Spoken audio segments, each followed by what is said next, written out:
បាទគ្រប់បាទជាសួរពុកម៉ែបងប្អូនបាទហ្នឹងហើយនៅថ្ងៃទី8ថ្ងៃទី8ខែ3ឆ្នាំ2025បាទ8ត្រូវថ្ងៃហ្នឹងត្រូវនឹង8មីនាហ្នឹងហើយម៉ាស៊ីនគឺជាម៉ាស៊ីនអត់ណាអតិថិជន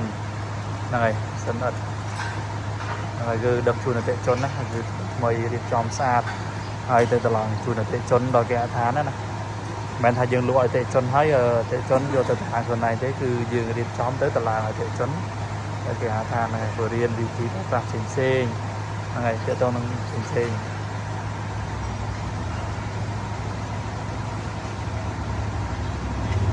សម្រាប់ពុកម៉ែបងប្អូនដែលមានតម្រូវការទៅនឹងសិនផ្សេងអាចទៅបានណាហ្នឹងហើយគឺនៅឃ្លាំងយើងគឺមានម៉ាស៊ីនគ្រប់ប្រភេទសម្រាប់ពុកម៉ែបងប្អូនមានតម្រូវការក៏អាចសួរនាំពីគ្រូច្បល់ពុកម៉ែបងប្អូនខ្លះទិញគឺសួរនាំពីគ្រូច្បល់សិននេះគឺជាប្រភេទម៉ាស៊ីនសូនចំណីបាទថ្ងៃនេះគឺម៉ាស៊ីនបោចរមន់ចូលស្តុបច្រើនណាពុកម៉ែបងប្អូនហ្នឹងហើយទៅនឹងម៉ាស៊ីន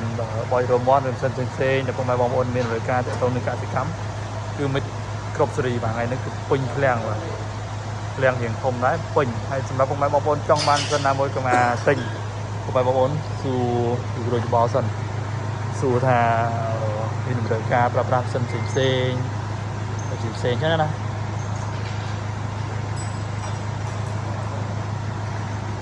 ់ពុកម៉ែបងប្អូននេះមានតម្រូវការចង់បានហើយគឺយើងអាចសួរនាំពីគ្រូច្បល់ជូនពុកម៉ែបងប្អូនណាហ្នឹងហើយអរគុណពុកម៉ែបងប្អូនដែលជឿទុកចិត្តតែគ្រប់ត្រូលពីប្រភេទផ្សេងរហូតមកណាហ្នឹងហើយហើយពុកម៉ែបងប្អូននៅតាមបណ្ដាសង្គម Facebook ឬក៏ YouTube page ផ្សេងជួយ share ជួយ like subscribe ដូចជាបង្គាប់ YouTube ណាដើម្បីទាក់ទងនឹងផ្សេងដើម្បីដឹងព័ត៌មានផ្សេងជាមួយម៉ាស៊ីនដែលកុំឲ្យពុកម៉ែបងប្អូនខ្លះគាត់ចេះចង់បានតែគាត់ដឹងថាម៉ាស៊ីនហ្នឹងយើងត្រូវប្រើប្រាស់មិនហើយយើងរៀបចំមិនយើងធ្វើមិនបានប្រើបានយូរអង្វែងធ្វើមិនបានរៀបចំយូរអង្វែងចឹងណាដោយសារពុកម៉ែបងប្អូនខ្លះគាត់អត់ដឹងទេគាត់ឃើញតែគេផ្សាយគេ like គេផ្សេងពុកម៉ែបងប្អូនចេះចង់បានចង់ទិញចឹងណាតែយើងគឺរៀបចំហើយនឹងរៀនពុកម៉ែបងប្អូនឲ្យបានច្បាស់លាស់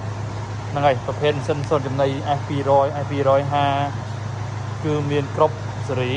គ្រប់ប្រភេទម៉ាស៊ីននឹងកសិកម្មឲ្យទៅទាក់ទងនឹងកសិកម្មផ្សេង